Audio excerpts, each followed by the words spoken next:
our layer 2s can support EVM, MoveVM, or WASM VM.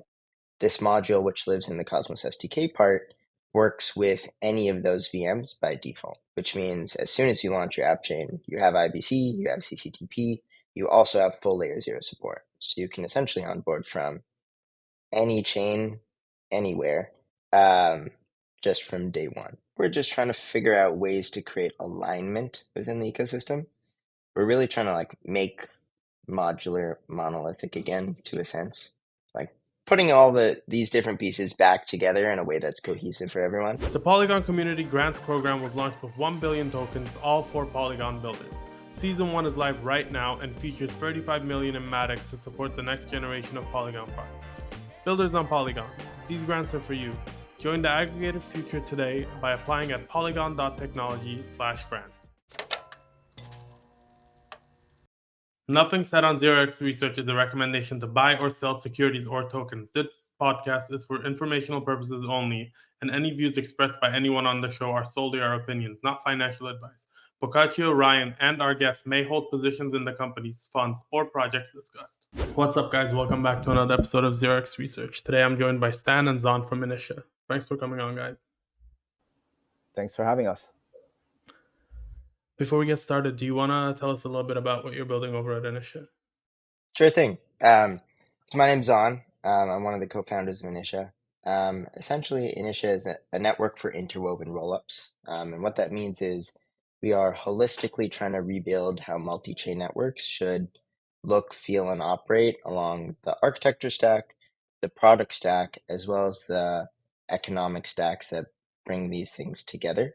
One of the advantages of this is essentially we're building a layer 1, a layer 2 solution, as well as the optimistic rollup framework and the communication channels that work between them all.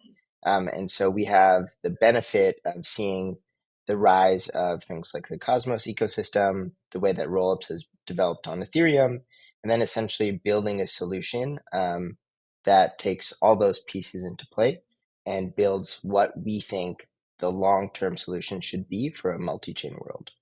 Perfect. That makes a lot of sense. And what inspired you guys to build Initia? How did you get started? What were the problems you discussed them a bit, but what were some of the more overarching issues that you were specifically looking to build for? Yes, I think Zon and I are obviously heavy users in the EVM ecosystem and also the Cosmos ecosystems itself. I think just going through some of our degen activities, DeFi activities, we share a wallet that we farm different things on as well. Just kind of looking at how assets move as well as how users interact with different applications, especially when they live on different chains. We just have not had a really good experience to it. And to this day, there's quite a few solutions that kind of try to, improve this experience, but there's not really been a single solution that kind of unifies every aspect of the stack itself. And so, having Zon and I having experience in the Cosmos, building in the Cosmos ecosystem, we kind of looked at some of the existing tools, such as the Cosmos SDK, right, which allows for users to build super modular, super flexible and customizable infrastructure. And we kind of also took some inspiration from, the EVM places as well to allow teams to build rollups, right? Basically removing the problems of running your own app chain, running the validator set, bootstrapping liquidity, bootstrapping security, and try to really bind all of this into one cohesive, solution for not only developers themselves, but also the end users that are looking to interact with different applications on different chains. Yeah, I think we've seen an overload lately of generic EVM layer 2s with slight changes on the way that we prove those layer 2s. And I think, that's awesome. In long term, we're all going to move towards ZK. But the problem is that there's no apps, and all these layer 2s are exactly the same thing. And so what was always interesting about the Cosmos SDK was that it's just this crazy flexible stack to build something unique. And that's true today. There are so many unique Cosmos chains that change the way that transactions are actually processed, that change maybe the way that transactions are ordered. You have things like Celestia and Berachain and DYDX v4 that all live there, but it's just a pain in the ass to actually build a Cosmos chain. Most notably, you have to build a layer 1. You have to deal with the validator set, you have to inflate your token supply, You have to deal with the pairwise dependency problems of IBC. You have to run all this peripheral infrastructure. And with Initia, you have essentially the most lightweight way to launch a full-fledged Cosmos chain, because our rollups are essentially full Cosmos chains, where you rip out some parts of the stack, like the validator set, you plug in our optimistic rollup framework, and then through the layer one, you're given literally everything you need, whether that be instant bridging over IBC and layer 0, native USDC and CCTP access, fungibility across every one of these rollups, so you don't have 3 different USDCs or 3 different ETHs. You have the same token that can go across all of them, and then a whole bunch of UX that kind of binds these things together. So what does it look and feel like for end users to interact with this application or that one? What does it look like to actually bridge around these layer 2s? And just really building all those pieces cohesively, so that even when we do have thousands of rollups in the future, we have a very simple user experience for newcomers as well as people who know the space already. Perfect. I want to get more into what type of rollups you guys envision building on Initia, but before that, one thing you guys mentioned is interwoven rollups. Interwoven rollups. And I kind of want to understand what that is exactly and what, I guess, differentiates it from regular rollups. Yeah, so I guess Zan touched a little bit about this earlier. So Initias, I guess L2s, we call them Initias for mini Initias. They are optimistic rollups themselves. And so one of the big problems with rollups in general is basically liquidity fragmentation, and as well as like end user fragmentation, right? If you bridge some tokens through like the optimistic bridge, you have to wait usually 7 days or whatever the challenge period is to bring it back out and interact with like another L2 or maybe even the L1 itself. And so like I think one of the things that we really focused on or tried to hone in on while we were building this like full comprehensive tech stack is to make sure that users are able to almost immediately interact with different chains with different assets, even though these assets are living on some of the L2s themselves. So what does it look like to be able to get instant liquidity, instant bridging? How do you really get, for example, USDC from different chains, right? So a lot of the L2s themselves, they don't immediately support CCTP on day one. And they probably will likely never support CCTP if it's not like a large chain similar to like Arbitrum or Optimism. And so how do we enable some of these projects that are building presumably app chains in the future actually get access, direct access to some of these toolings, whether it's Oracle access, native USDC, bridges, things like that. And so all of these come out of the box in the ecosystem itself. And so from day one, if you launch your little app chain or like Initia itself, you're able to get connected with the rest of the greater Initia ecosystem. Yeah, one other really cool thing about that is we last week announced a project that we've been working on with the Layer 0 team. So together over the past few months, we built out a Cosmos SDK module that supports basically a Layer 0 endpoint. And so because it's a Cosmos SDK module, it can come out of the box on basically every single one of our Layer 2s by default.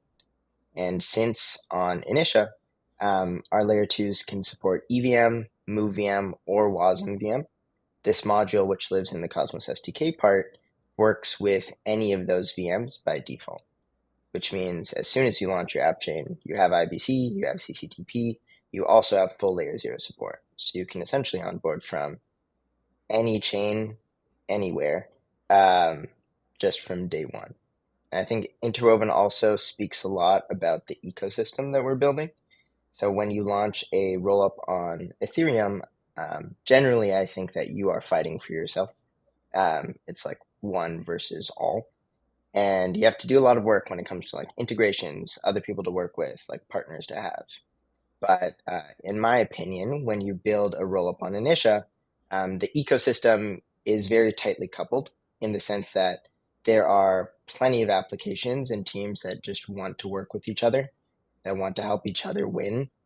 That is our whole goal with like building Initia. Like, how can we help Layer 2s win? And how can we make sure that everyone is fighting together so that we can grow the brand? I think that's one of the big things that Cosmos also faced. There's essentially nothing that unites any Cosmos chain. And so it's basically Game of Thrones out there. But some of the mechanism design that we've been fiddling around with something called Initia VIP essentially tries to unite the entire ecosystem with the init token. And I think that'll go a long way into creating like one big cohesive ecosystem that has thousands of different chains that still all care about like growing together. Very cool. And you mentioned this briefly, Zan, about the various different virtual machines that Initia sort of supports. So, what does your team sort of envision in terms of the types of rollups that we'll be launching on top of Initia? Whether this is different virtual machine rollups or even different classifications like your general purpose rollups, app specific, consumer. Love to get a little bit of an idea on how you guys sort of foresee the different types of rollups coming on top of Initia, and is there any active effort on curating like a different variety, since as you mentioned in the Ethereum ecosystem there's a pretty high density of like general purpose rollups, and it is exactly like a Game of Thrones out there. So we'd love to see how are you guys curating that landscape. Yeah, so firstly on the virtual machine side, so our opinion is that virtual machines are tools. Like this should not be the main shilling point of a layer two. Rather, it's like use whatever VM you care about, what works best for you and your application. If you really care about security, or if you're a new developer or a game developer, maybe Move is the best for you. If you like Rust and you also care about something that's strongly typed, maybe Cosmos is the best for you. If you want something with a lot of access to developer tools, or you're forking a project from somewhere else and editing it, maybe Solidity is the best for you. But really, it's up to you and whatever you think your application will work best with. When it comes to like what types of rollups, we really envision application-specific rollups happening. I think general purpose ones are fine as well.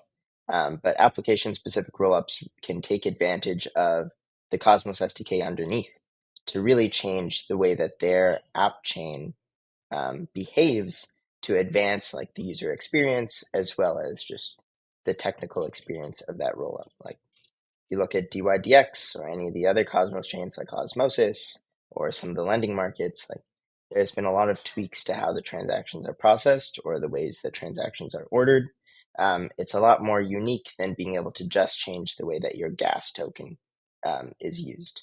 And I think that's what's interesting about Cosmos compared to other rollups, right? When you launch a rollup right now on Ethereum, you get the exact same copy paste fork, no matter where you go. And so having that flexibility is just an entire game changer. And so we're starting to see application specific rollups across all the different VMs that we support. And I've been working really closely with about 9 teams over the past 3-4 months to curate basically a day one ecosystem that will be live. It's already mostly live on testnet right now, and will be live day one on mainnet, so that when Initia launches, there's already a suite of applications that have unique, interesting value propositions that can drive users in rather than farming a lending market with points for the 10th time, but really just seeing like reasons to actually use these products that you can't do elsewhere. Nice. No, it's really cool. And you mentioned, which I completely agree, that virtual machines are more or less a tool for the actual developer itself, a means to an end. But kind of going off of that point, you're starting to see a lot of things in the ecosystem, like Mega ETH Labs trying to parallelize the EVM. You've got the Reth team trying to bring this to the Ethereum ecosystem. You've got L1s as well, like Monad and whatnot, that are trying to pursue this. How is the Initia ecosystem looking like? Like, are there any interesting rollups that are looking to bring some of that high throughput framework to developing rollups in Initia? And how do you see that affecting the Initia ecosystem as well? Yeah, so I think by default, rollups on Initia have about 10,000 TPS and 500 millisecond block times. So they're already pretty fast. And because they're application specific, throughput and demand is split naturally amongst the app chains. So congestion shouldn't be as big of a problem because we don't have one global shared state. I think global shared state is like the ultimate end game. I'd love if Monad or Mega ETH was the solution, but I just naturally think we're going to hit demand in the future, and crypto will grow enough where we're going to need tens or hundreds of Monads or Mega ETHs. And so we're starting from the opinion that there will be thousands of chains. Let's ensure that they're all connected by default. And this is a very similar to how Web 2 evolved, right? Like we had these big monolithic services, and then we realized, okay, we need to go to microservices. everything needs to be on a different machine, and they need to talk to each other well. And I think Web3 is going to follow the same way. Like, there's no way we can put everything on one chain, probably, inshallah. And so I think, yeah, basically all these applications will have their own chains. They'll be able to retain their value, and they'll build something unique there. No, completely agree with that as well. I mean, you don't want like Facebook's volume or activity to impact like some small business just because they're taking up a bunch of activity. And with what you mentioned about the world potentially having 1,000 chains or 1,000 rollups, what is Initia's plan for making that happen, for onboarding some of these rollups onto Initia? What does the general process look like? And is there a general like go-to-market strategy that you guys are looking at for bringing the world's rollups onto Initia? Yeah, so I think Zan briefly mentioned this a second ago. Basically, our go-to-market or like general ecosystem strategy is to start with a core set of really interesting, unique products, something that's not like your typical fork from another chain, right? If you kind of look at like other ecosystems that have done really well, for example, Arbitrum, Optimism, etc., basically these ecosystems really started to get off the ground when a few core products did really well, right? So for Arbitrum, it was like GMX and maybe Treasure DAO.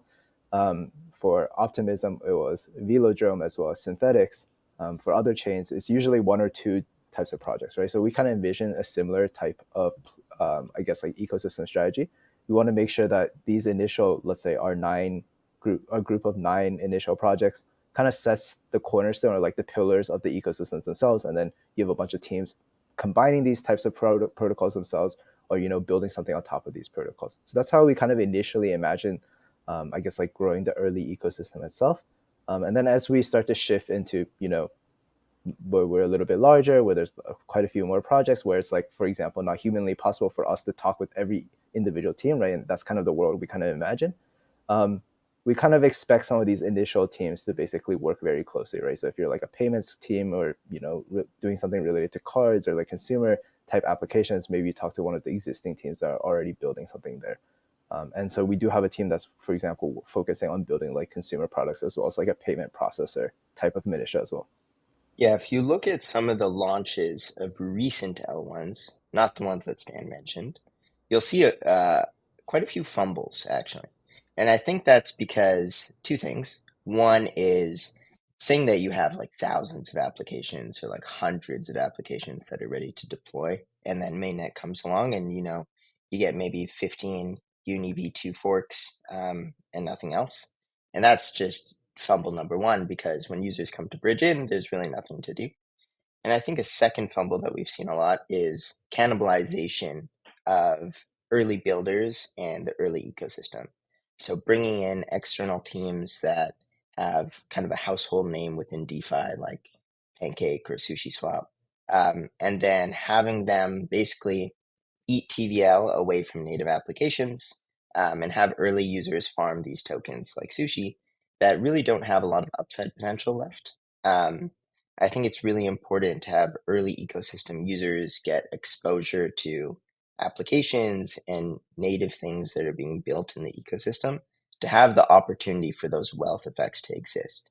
In crypto, like, that is just one of the best ways to grow ecosystems and brands, is exposing early users to these types of applications. And that's something that we've focused on. So we've been working with these 9 teams that are going to launch their own tokens, their own products. They're novel, they're new, they're not from other ecosystems. And it's been a pretty difficult process, just because we're all working with a new tech stack here. We're all trying to figure this thing out together. But I think in the long term, it'll be a lot more beneficial than bringing over existing projects. I think that makes sense. Yeah, the best way to, I'd say, onboard more users is to just give them something to do and then have that app be native. How much help are you guys providing these 9 rollups? Like, what are some frameworks that you give them so they can onboard users?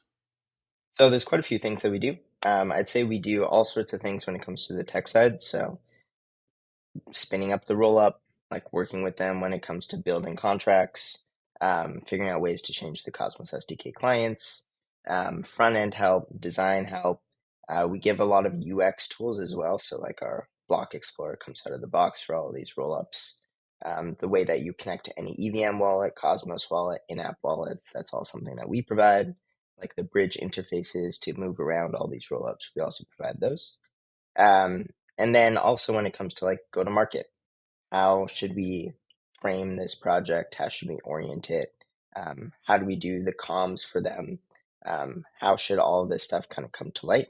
Some of them are totally capable of doing it themselves. Some need a few pointers. We're just here to help to bounce ideas off of and hopefully help each other win. And so aside from that, I think we're also doing something called Initia VIP. That stands for Vested Interest Program. It's like a multi-chain economic framework that we've built that will hopefully help bring users to applications and create a long form system of retention, as well as generally push the init token into all of the layer 2s on Initia to create that hardness of money that you kind of see with ETH on Ethereum. Right now, every single rollup on Ethereum uses ETH as the gas token. It's like the canonical coin that you put in a lending market or on a DEX. And if you look at other multi-chain systems like Cosmos, Atom is nowhere. Right? Like no one cares at all about that token. And so how do we create a similar phenomenon that helps these layer 2s is totally value positive and also creates that kind of hardness of money for the init token. And that's where we came up with Initia VIP, which stands for Vested Interest Program. And the quick abbreviated version of how that works is essentially there is a large percent of the Initia token supply that's allocated as rewards for layer 2s. There is a governance vote on the layer 1 that allocates these rewards. So it says, okay, 30% of this month's rewards go to this layer 2, 30% to this one, 40% to this last one. And then on every one of those layer 2s, they can set a KPI for themselves. So something that they care about incentivizing within their ecosystem, whether that is volume on a perpetuals market or borrows on a lending market, it is up to the layer 2 to set it themselves. And then there is a second distribution parameter, which is init balances on that chain. So whether it's in your smart contract system or the wallets of your users.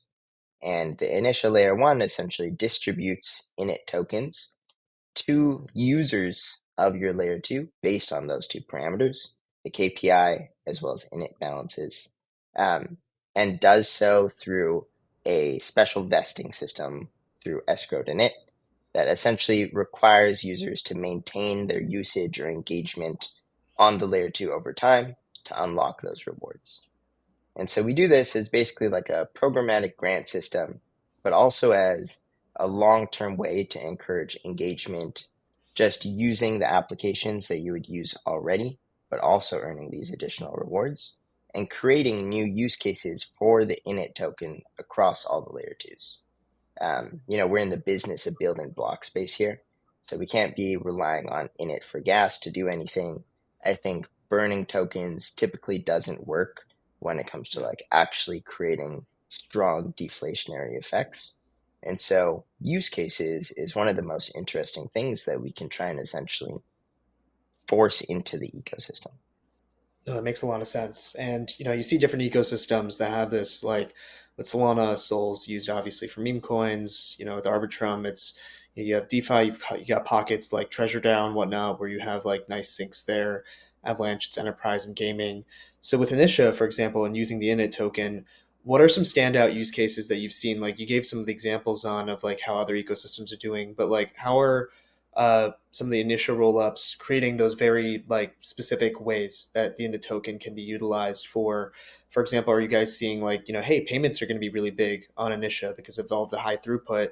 Is it going to be gaming? What are the specific things that really set out some of the rollups that are on top of Initia, set them apart from all the other ones, the thousands of them that will be coming, throughout the various different cycles?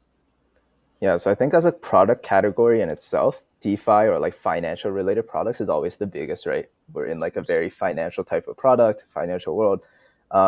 Yeah, so like I think a large portion of our products themselves also, fall under that category. I think there's some interesting products in the sense that they have very different mechanisms. Recently, Polymarket's been a really big thing, general interest in different types of prediction markets with different mechanisms, how you can apply those to like potentially even order book like structures. In general, like prediction markets or even AMMs are not the perfect solution for like prediction markets, right? Or like vice versa, due to like the liquidity fragmentation, like just general liquidity ineffectiveness with regards to like how much you're actually able to trade or bet versus like the underlying liquidity itself.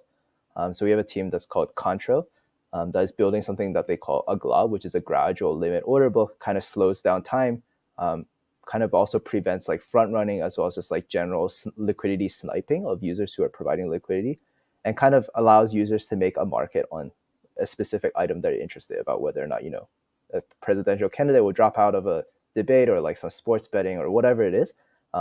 It's similar to poly markets. I think like one of the big downsides of poly markets is just the general liquidity provision, and like whoever has the greatest amount of information available to them at a given time, they're able to take advantage of like the underlying LP, right? So if you know, for example, in an hour Biden's or whoever is going to drop out of the race, you have much more, I guess, like you can take much more advantage of the underlying liquidity. Whereas like this is not possible in like a glob-like structure. And so I think that will help retail much better, and you'll be able to make very interesting, use that as like a very interesting DeFi primitive to build other things on top, similar to how kind of like Uniswap's introduced like the LP token itself, like liquidity provision, and that really basically brought in a renaissance for like DeFi. Yeah, there's another product called Blackwing, which is pretty awesome. They're building a move layer 2 that is focused on trading. But what they do is they use this concept called limitless pools, which essentially collateralizes any LP token anywhere to perform leverage on the assets. And they use their chain as basically an intent hub so that you can basically perform leverage, long or short, on any asset, on any chain, all through their front end and, you know, user flow, which is basically like the end game of trading and perfect for the meme coin cycle that we're in right now. Like if any coin makes it off Pump Fun onto Radium, now you can perform leverage on it. If any token on Thrust or on Blast is there, now you can perform leverage on it. And the same applies to any of the other dexes or things within Initia or the Cosmos world. You can just perform leverage on basically any asset. And that is like the biggest unlock for any trader. And it's all on chain. There's a product called Milky Way. They are the first and largest staking and LST platform for Celestia and the modular ecosystem. And they're moving into a restaking platform through their initial layer 2. So they're building out restaked services for basically anything within the modular landscape. So things like sovereign rollups, those don't have the biggest security guarantees, being able to provide security for them using the underlying token of Celestia, as well as adding things like init in there as well. There's a product called Civicia. They have basically built an on-chain perpetual monopoly game that requires coordination of people to basically sabotage other landmarks or like build up landmarks. It's really cool. The team's awesome, and they've just been building this pretty fun on-chain game that I think is going to be really good for a bit of the consumer angle when we hit mainnet, especially with all the social integrations that come out of the box. You can see like this Twitter person or these groups are forming alliances to basically take down this country or that. And I think that's going to be great. There is a team called Czar. They have been building, some of them are from Redacted Cartel, and they've been basically building the NFT hub for the modular ecosystem. One of the biggest problems within Cosmos or multi-chain worlds is that it's kind of difficult to deal. It's already difficult to deal with fungible tokens. What happens when these are non-fungible? It's going to be a bigger pain in the ass. And so they've been doing a lot of work on like cleaning up that UX, making sure that people can trade NFTs from anywhere, as well as some other prediction stuff. I was trying to avoid a certain word. And then there's a team called Lunch. They are building basically a payment platform that Stan mentioned, as well as like a full mobile app that you can basically do anything in DeFi with, which is great for new users who are touching crypto for the first time. Yeah, those are some of the main ones. There's a couple others that I'll happily shill if you want. but happy to address some other questions too. Hey guys, Permissionless, the event for crypto natives, is heading west to Salt Lake City, and we're bringing the biggest names in crypto together for an incredible can't miss event. Join me and the rest of Blockworks on October 9th to hear from more than 200 industry titans, including Nick White from Celestia, Shriram from AggLayer, and Keone from Monad. The conversations at Permissionless will be covering the hottest themes in crypto, including modularity, restaking, the Bitcoin and Solana ecosystems, AI and crypto, rollups, L2s, institutional adoption, and of course the November election that will be right around the corner. We couldn't be more excited about this event, and it's happening in one of the most beautiful places in the US. Ticket prices will be increasing towards the end of June, so get your ticket today. Make sure to use the code so I get some credit and bragging rights from the rest of the team. Use 0x10 for 10% off on your ticket. One more thing. We're also hosting the Permissionless III Hackathon in collaboration with BiddleBox. The theme this year is a multi-chain future to build a better cross-chain experience so I don't have to have a heart attack every time I bridge to a new chain. All hackathon participants will receive a free ticket to attend Permissionless. So if you're a developer, come join us in Salt Lake City, team up with fellow devs, and build the multi-chain future. Polygon Labs is developing the next generation of open source ZK tech to aggregate crypto liquidity and user bases, empowering developers to grow in a unified web of interoperable chains with the AggLayer. The AggLayer is a machine for network effects. Don't worry about bootstrapping liquidity, just build anywhere in the AggLayer to tap the liquidity and users everywhere. To support the aggregated future and bootstrap quality projects, the Polygon Community Grants Program was launched with 1 billion tokens, all for Polygon builders. Season 1 of the Community Grants Program is live right now and features 35 million in Matic to support the next generation of Polygon projects. For builders on Polygon or projects interested in migrating, these grants are for you.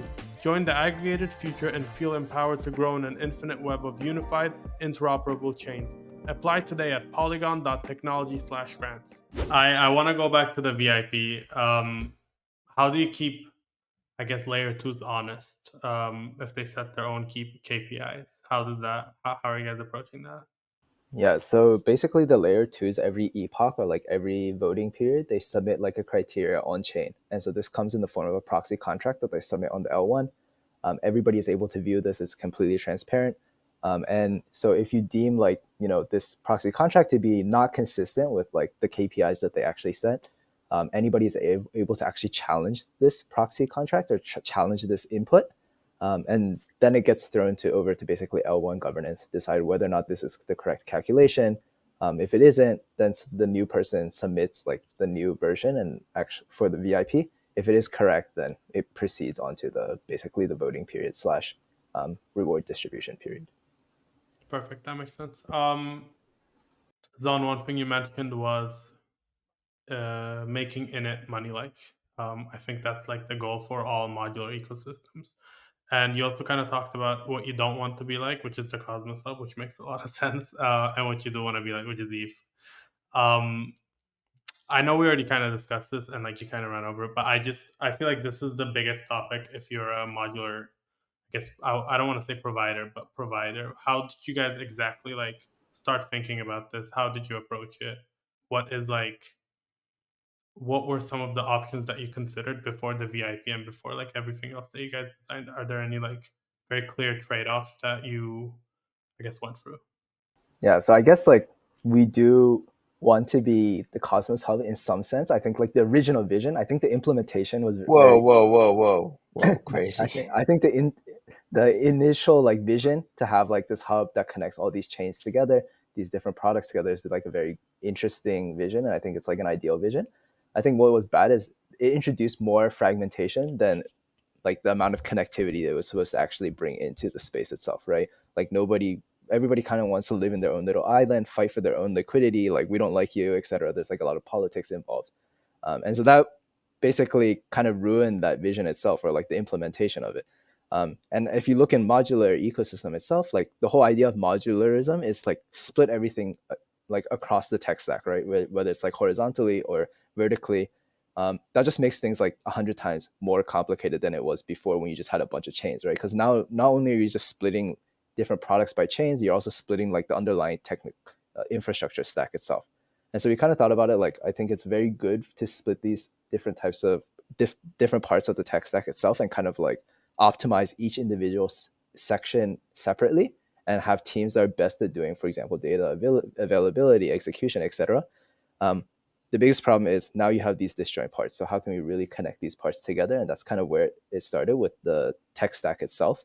And we kind of built like this architecture that would kind of basically unify all these different types of technology as well as like different ecosystems itself. And so like the last step in general, after looking at like both the product and the underlying infrastructure, is like, how can you bring the users together, right? Like I think a lot of the reason why, if you take a look at the US currency, for example, people use the US dollar or like are willing to accept the US dollar in places where your own home country currency is not stable, is because everybody accepts it, right? Everybody understands that you'll be able to redeem value for it. And it's the same for like BTC or USDC, USDT in some of these countries as well. And so how can we kind of replicate some of these characteristics, right? Like make it a store of value, make it used as like the underlying denominator for different types of debt or like different types of use cases itself. And to do so, you kind of have to get this into the hands of everybody who's invested in your ecosystem. So this is why we call it like vested interest program, right? We want everybody to have a vested interest in the success of the L1 or like Initia itself. In order to do so, you have to have some sort of financial incentive that's tied to basically this interest, right? And so, yeah, we want to make sure that, reserve a large portion of the supply to the actual end users who are using these applications, making sure that the ecosystem is succeeding, right? In a lot of cases, if you look at like grant incentive programs that are given by foundations, what happens is, some of these projects are given a token grant, but this token grant never actually ends up going to the end users that use these products itself, right? They kind of just go into the project treasuries and they're never released to the users, or like the project teams may try to sell these token incentives for ETH or something else like that, right?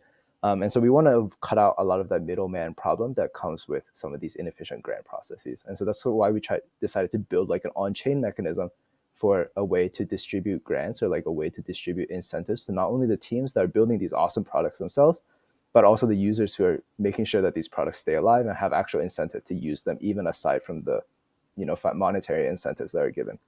So that's like kind of how VIP started. And then we kind of slowly built up the mechanism over time. How can we ensure that, there are no weird edge cases where users are trying to game the system? What happens if, there's like a malicious Initia who submits the wrong KPIs, as you asked earlier? Basically looking at all the different types of cases and really looking at this problem in like a principal agent manner. Yeah, I think we're just trying to figure out ways to create alignment within the ecosystem. We're really trying to like make modular monolithic again, to a sense, like putting all these different pieces back together in a way that's cohesive for everyone. And so that's the financial alignment section, VIP. Then the other piece was product alignment. So what does the block explorer look like? What does connecting to wallets look like? What does moving around these chains look like? We built all of those as Initia to kind of create this like cohesive experience over thousands of chains. And then, of course, there is also architecture alignment. So everyone is using basically the same Initia stack. You can obviously change different parts of the Cosmos SDK side, but they're all still Cosmos SDK, which means that there is a thread of underlying infrastructure that allows all of these layer 2s to naturally communicate with each other through IBC. There is the layer 0 module that naturally connects them as well. And then there's also the Initia layer 1.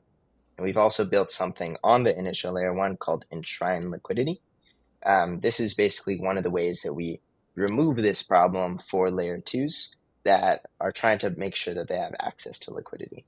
And so not only can you use IBC or layer 0, but we basically baked a hub of liquidity into the layer 1 itself so that it is directly accessible for these layer 2s, but also acts as a multi-chain router. So on our layer 1, we basically built a DEX into the chain, and you can stake InitiaDEX LP tokens directly with validators. So things like init USDC, init ETH, init TIA, whatever we want that gets whitelisted. And this basically can be a multi-chain router as well. So you can send USDC from one rollup and get ETH on another, because there's this massive liquidity pool that can facilitate those swaps as those flows are going through. Nice. Very cool. I like the line that you also said about making modular monolithic in some ways. It's kind of like in cloud services as well, where, before with with different sort of like cloud compute machines. Facebook was kind of running their own stuff. A lot of other companies were running their own stuff, and it was very modular. And like AWS, GCP, Microsoft Azure kind of rebundled a lot of these different services. So I could see Initia kind of being like that for a lot of modular stuff, which is very cool.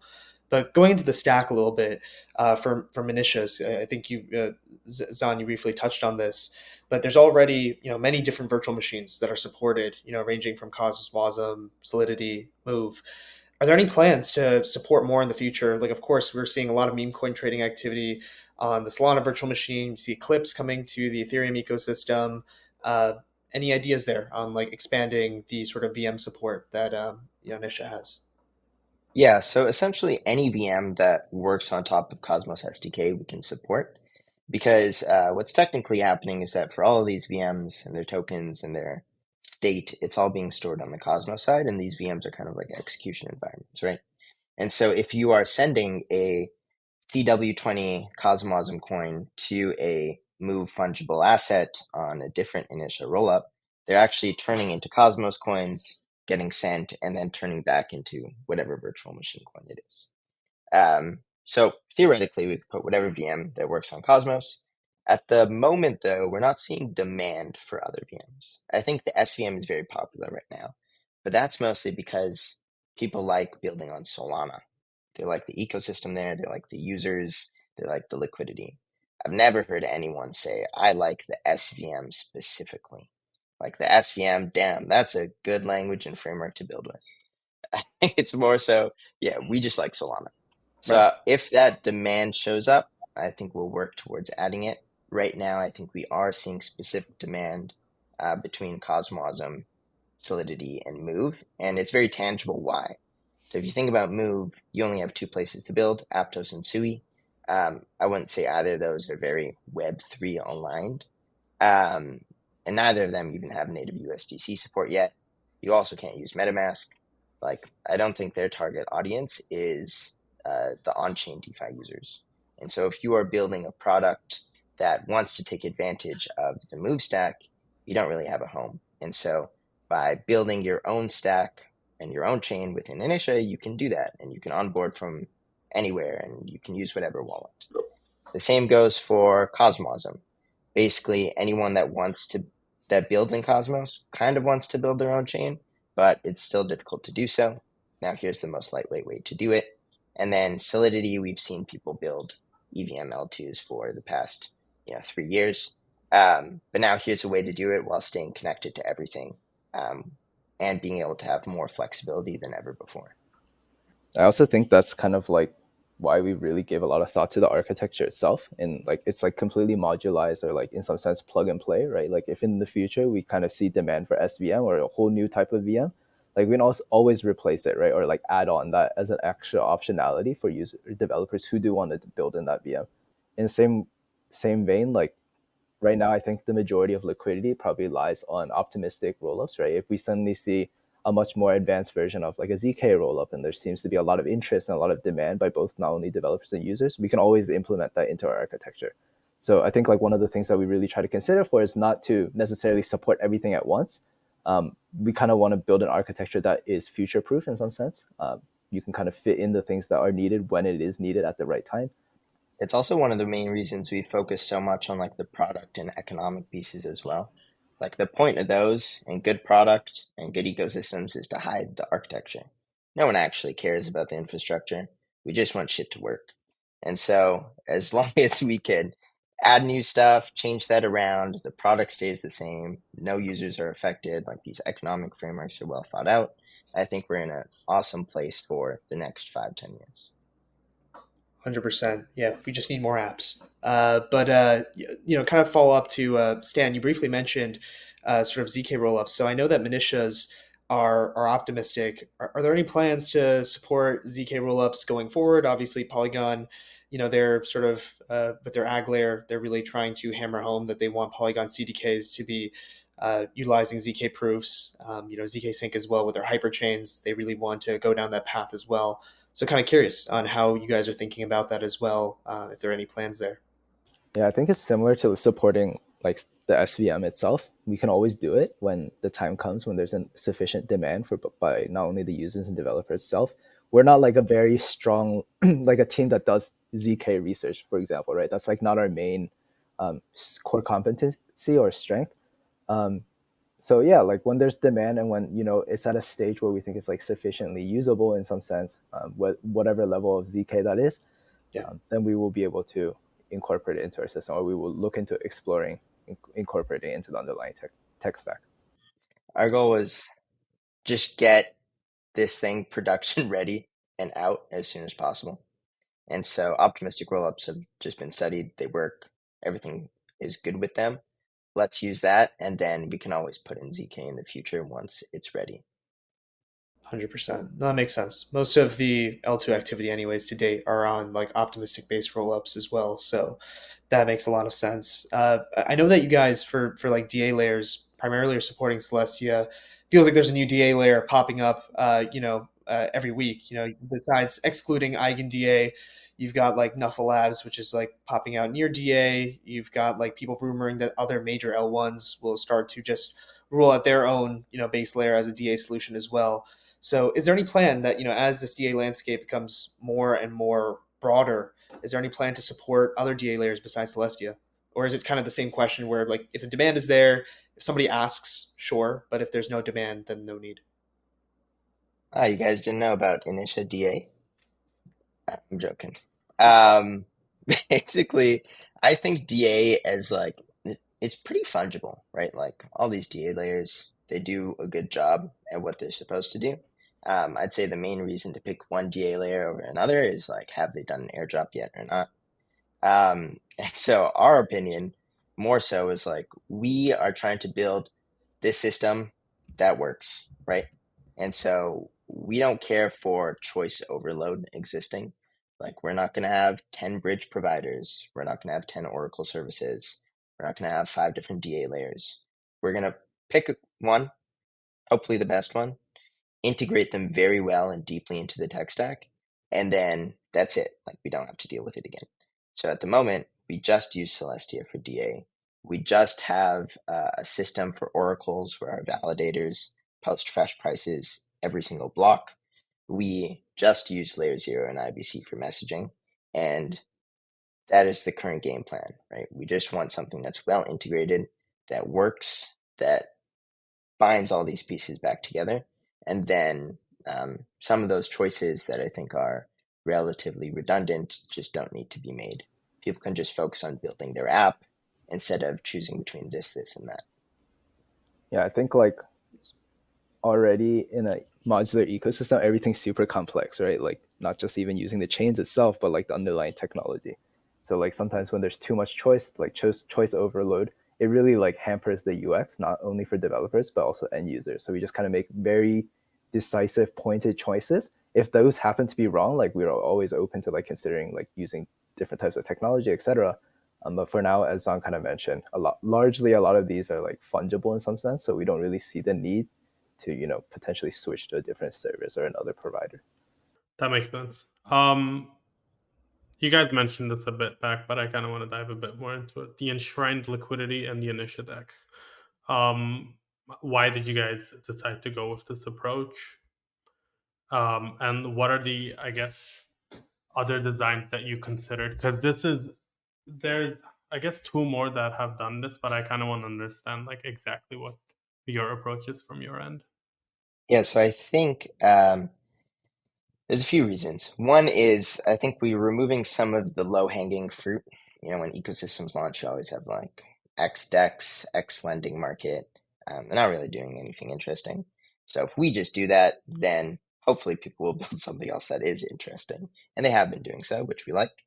The second is there's a very real use case for it through a multi-chain world. Right? Like, there is need for a DEX that can support all the tokens from all the layer 2s, that can act as a router across them all, and that can also just put productive assets to work. And so that's one of the reasons that we built the Enshrined liquidity system, so that you can stake these LP tokens. And we see it mostly being used for just major assets.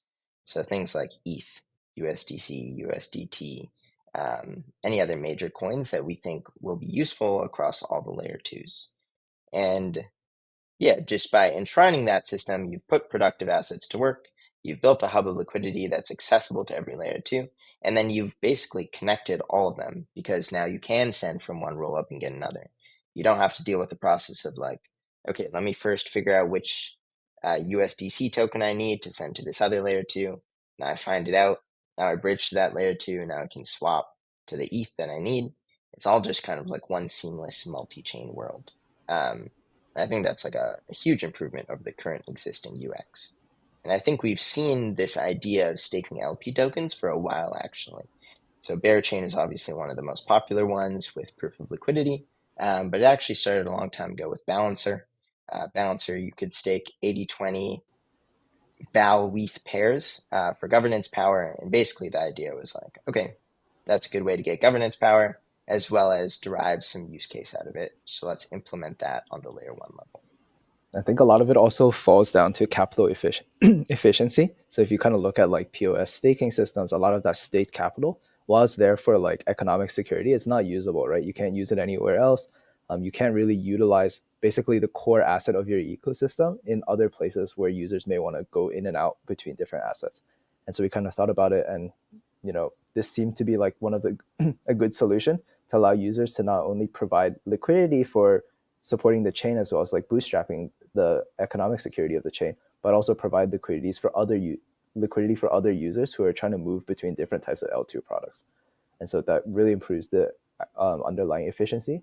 Another thing that we kind of can do when we have this DEX that's built into the chain itself is really adjust liquidity of different assets depending on like what is needed, right?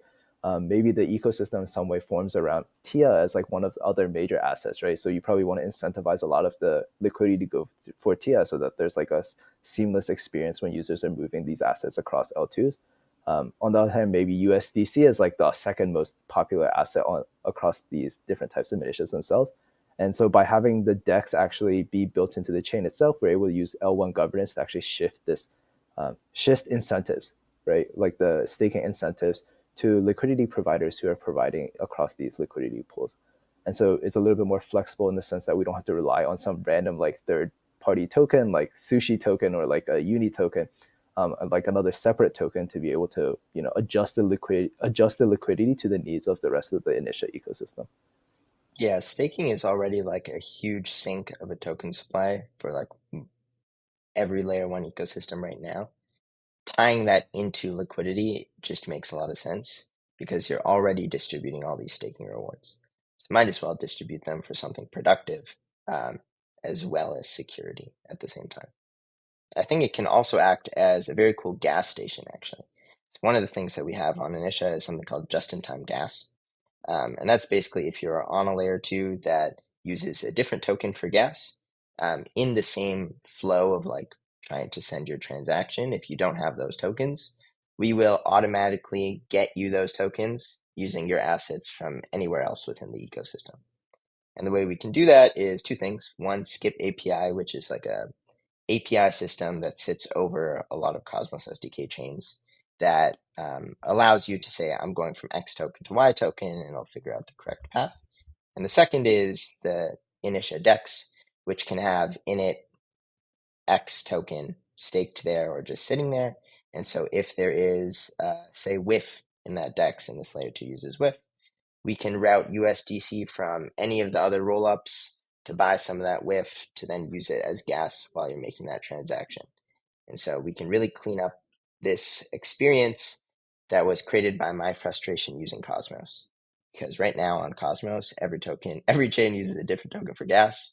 You send some USDC to a new token or a new chain, and then you can't pay to move those transactions. Then you have to go to Osmosis to buy the gas token, but then you don't have Osmo on that chain, so then you get stuck again. And I've done that a few times and just given up. And so I want to make sure that UX problem is solved. That makes a lot of sense. You briefly brought up skips on, and I'm kind of curious with all the different Initia rollups that are coming out. They're obviously going to be infrastructure that's needed, like RPC nodes, oracles, etc. Is your team planning on using like skips, like Slinky sort of service for being able to allow for any validators, any nodes to kind of run their own oracle more or less. And kind of curious how you're planning on solving that problem. I know different ecosystems have different plays for this, but because you brought up Skip, love their team, so I was just curious on your thoughts there. Yeah, so I went to college with both Magnus and Barry. Like we were all in the same year together, so known each other for a while, and they're definitely epic builders within the Cosmos ecosystem. And so we do have skip slinking on the layer 1, which means all of our validators get fresh prices every block. They post it to the chain. And Nice. then we have a relaying service that essentially relays these prices to the layer 2s so that they can be fetched atomically as well. And on Gotcha. all of the layer 2s, there is a mempool prioritization system that exists there as well. And so these oracle prices happen at the top of every block. Even if the layer 2 is congested, they will show up at the top of the block, which is wonderful. Like now every layer 2 just has atomically fetchable prices. Very cool. No, I love that because there are a lot of ecosystems like OP-Stack rollups, Polygon CDKs, etc., where there's these smaller roller providers that either have to roll their own Oracle solution or pay a hefty price to Chainlink, and sometimes that's just a really tough position to be put in between. So that's really cool that you guys kind of offer that through Slinky. For sure. That's one of the things that we're talking about, like making modular monolithic again. There's just so many choices, right? Oracles, NetUSDC, bridging, DA providers, interoperability. All of those are kind of just enshrined into the Initia system across the L2 and the L1. And then it's all just there and works. And so you don't have to make those choices. You can just focus on your app. One thing I'm kind of worried about with the, I guess, making modular monolithic is the wallets. This is, while I was trying out the testnet, I realized that you can use both Cosmos ones and EVM ones, and you guys have your own native wallet as well. I want to understand how this works with Minitius specifically. If it's a different VM, do you have to use a different type of wallet? How seamless are you guys looking to make that? Because I feel like that's the number one potential difficulty point. As we kind of mentioned earlier, both the Initia L1 and all the Minitias themselves are Cosmos SDK based chains. So actually all the signing is actually done on the Cosmos side rather than the VM side. So you can use MetaMask, for example, to sign on like a Move Minitia, or use Leap to sign on like, I don't know, EVM Minitia or whatever. The only downside you will see from like these existing wallet providers is you won't be able to query like your token balances. For example, you'll just know that you're signing the message, right? But that's like a third party, like you're using a third party application. What they decide to support is a little bit out of our hands. And so that's why we've built the Initia wallet itself. It's like how we envision the multi-chain experience, like how you should be able to move your assets between different types of Minitias that are built with different VMs, how the swap should look, how the send should work, how should the usernames work across a interchain system where there's like multiple different types of chains themselves, and then like how you like resolve a lot of the addresses on each of these chains themselves as well. And so yeah, that's kind of like why we built the Initia wallet itself. We do allow, for example, MetaMask, Ravi, etc., because users are familiar with like Ravi on EVM, so maybe they prefer that even over like a wallet that we think is better for the ecosystem. But we give the users the choice to do this. One of the things Stan mentioned was that if you are signing with an EVM wallet, for example, on a Move Minitia or a Cosmos Minitia, you might not be able to see your tokens in the wallet balance. But that's one of the reasons we built the Initia wallet widget, which is what people use to connect their wallet with. And if you just click that after you connect with Rabi or something, you can see all of your balances across all of the layer 2s on Initia, as well as the L1. So making sure that there are product helpers and tools in place to solve some of those problems that are out of our hands. Because, for example, I only use Rabi, and I plan on to continue using Rabi. And so I want to make sure there is a solution that works for me. That's good. That makes sense. I know it's kind of potentially a bit risky to talk about the incentivized testnet, but I want to bring it up because I went through it. I actually quite like it. I think you guys took a cool approach with the Jenny, and I kind of want to talk about not what it is right now, but what you guys would have done differently from week one. Like, because it's very cool. I actually really, really did enjoy it, like compared to other incentivized testnets. I thought it was fun. But is there anything that, I guess, I want to get both of your takes on this as well. is that something you would have done differently? Because we have a lot of them now, a lot of incentivized testnets, and people might find it really helpful. Yeah, I guess there's a few things that I think we could have definitely improved on. I think I generally like the mechanism, like your on-chain Tamagotchi kind of pet. If you don't feed it, it will die, etc. I think that's kind of fun. It's kind of the reason why we decided to implement this. I think there's two things that we were kind of plagued with in the beginning. The first is obviously we didn't expect so much interest in the testnet when we first launched. So there's a lot of bots, a lot of just general users as well. And so the chain was very clogged in the early days, right? And obviously people were spamming the faucet to get testnet tokens, and then trying to try out the testnet. So I think like we probably could have worked a little bit better on basically estimating the demand, the initial demand, and like how much throughput we would have needed, as well as just like gating the faucet a little bit more heavily instead of just allowing anybody to claim X amount of gas tokens. Yeah, so I think like those were like our biggest troubles in the first few, I guess, like first week of testnet. Maybe Zahn has some other ones as well. Yeah, so I'd say, okay, definitely demand was a problem.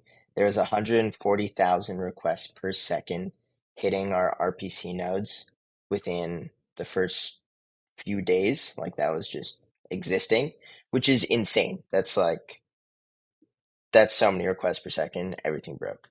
And so that was crazy. And because our faucet had social logins, it had a CAPTCHA, and it even had proof of work, which means you have to use computational resources of your device to like prove that this is not like a little dinky thing. It's like a real device. And all of that got destroyed by bots, by people, everything else. And so we had to implement Gitcoin Passport, which did a great job at gating people that are presumed human, but it also cuts out a decent chunk of users that, for example, have only used Solana or only used Cosmos. So I wish we had the forethought of building like a much more robust system around Faucet so that anyone would be able to access it, but I still don't know how to solve that problem. The second thing would be staggering some of the launches. So we had a bunch of Minishas. I think we have maybe 4 or 5 that are live right now on testnet. I would have preferred to do maybe a couple for day one and then roll out some of the others as testnet goes along, so that there's just new interesting things to play with every time.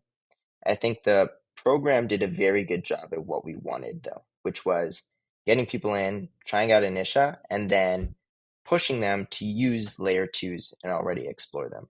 Like our whole goal at Initia is like help layer 2 teams win.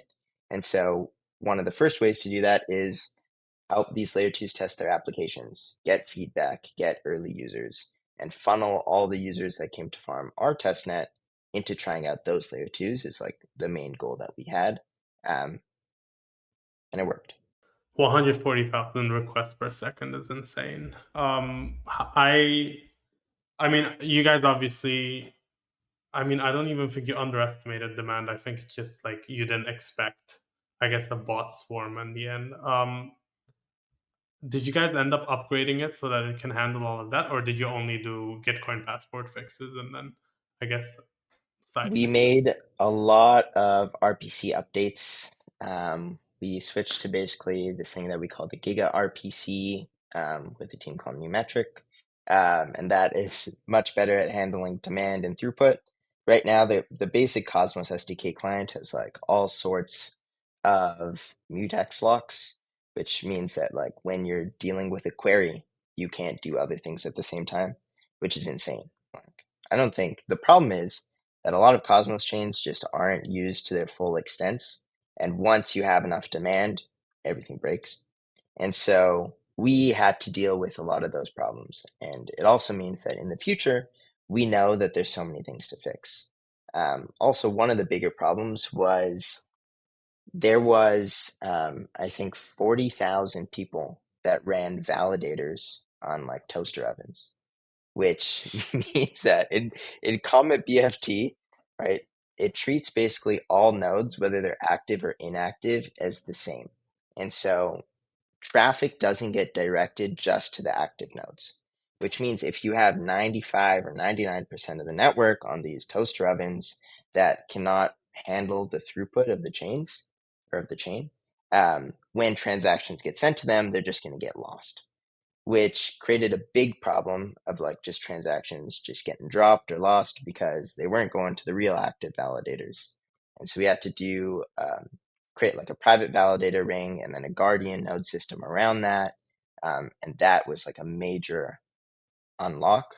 It also means that I think we're going to have to rebuild Comet BFT in the near future. Yeah. That's been done a few times now. I feel like everybody faces that issue with the Comet BFT, and they have to implement their own version of it. People are doing a good job now, though. Like Dev from Osmosis, he has been a godsend. He has been just going hard at fixing a lot of Comet BFT, so I'm pretty eager to see the next release. Before we wrap it up, I obviously you're making a really big bet on modularity and rollups, and we've had a few lines. Making modular monolithic again is a good one. I want to kind of understand how you see that develop over the next few years. Thousands of rollups, yes, but what does that look practically? And I guess how do you convince people to that? And you guys are making some steps on this, but at the end of the day, Solana is monolithic and more fun to use, I would say, than something like the Cosmos at this point. So I kind of want to get the modular shell plus the 1,000 rollup pieces from you guys. Yeah, I think it's the modular mullet in some sense, right? Like you abstract everything away on the front end, and then you kind of have like the modular back end. How we add a little bit to that is making sure everything's actually interoperable within this backend ecosystem, right? So making sure that your assets are freely movable in like a smooth manner as well. Making sure that you have like the necessary tooling as a developer, like the stuff that you would expect to be really basic, right? Like kind of the vision in some sense. If you want to make like a comparison, it's like to the iOS ecosystem, right? You don't need, as an app developer, you only need to focus on building your application itself. Everything is there for you if you need to access like in-app purchases, if you need to access the camera or whatever. Like these are not products built by you, they're built by somebody else. But you're able to very easily access it and integrate it to your application. And we kind of envision a similar thing for Web3, where if you need Oracle data, if you need native USDC, if you need CCTP, if you need some sort of bridging, like that's all given to you already, right? You just need to look into where to use it. And so in a similar vein, we kind of really envision this ecosystem where all these applications, you're not really flipping through chains, right? You're just flipping through different applications that lie on one single individual platform. And so that's like our thesis with regards to like how we envision a user using applications in a modular ecosystem. Yeah, I think also like Solana is awesome. Sui is also awesome. You have all these fast throughput chains, and like I said earlier, I just don't think they're going to be able to get to the scale that we need still. Like, do you remember when the Jupe airdrop happened? I couldn't claim my tokens for like days. Like that shouldn't be happening on the world's global financial system. And so I think just naturally we are going to have chains because one, it's better for isolation of traffic, and two, people want to retain the value that they create. Like ultimately, I want to own all the different parts of my tech stack. I want to vertically integrate it, and I want to make sure that I'm getting every piece of value that we're building out here. Like that's just the natural movement that these applications will take into like building their own stacks. And so ensuring that every one of these stacks can come together nicely, has a nice UX and interface, they have everything they need. And then we create these interesting incentive design mechanisms with Initia VIP is the best way to go about like the long-term future of crypto, where there is going to be thousands of apps, but they're all going to be interwoven. Perfect. Last up, where do you want our listeners going to? How can they find out more about Initia? And is there anything specific that they should be focusing on? So x.com/Initia or go to initia.xyz. Those are the places to learn more. Take part of Testnet if you'd like. We have part 2 going right now. It'll last for about 3 more weeks. And then we should have mainnet not too long after that. So come hop into the ecosystem, get chatting, check out some of the rollups that are being built on the Interwoven stack, and then we'll see you at mainnet soon, TM. Zon, Stan, thank you for coming on. I really appreciate it. Nikhil, do you have anything? No, all good. Thanks for making modular monolithic again, guys. Thank you for having us. Are you currently building on Polygon or interested in migrating? Season 1 of the Polygon Community Grants Program is live right now and features $35 million in Matic to support the next generation of Polygon projects. Builders on Polygon, these grants are for you. Join the aggregated future today by applying at polygon.technology/grants.